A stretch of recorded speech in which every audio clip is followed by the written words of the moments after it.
ও আমার আল্লাহ, দাও না একটু তোমার পথে চলার ক্ষমতা। ও আমার আল্লাহ, দাও না একটু তোমার পথে চলার ক্ষমতা।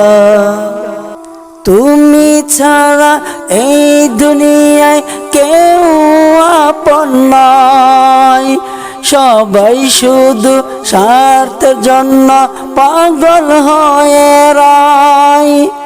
তুমি ছাড়া এই দুনিয়ায় কেউ আপন নয়, সবাই শুধু স্বার্থের জন্য পাগল হয়ে রয়। ও আমার আল্লাহ, দাও না একটু তোমার পথে চলার ক্ষমতা। ও আমার আল্লাহ, দাও না একটু তোমার পথে চলার ক্ষমতা।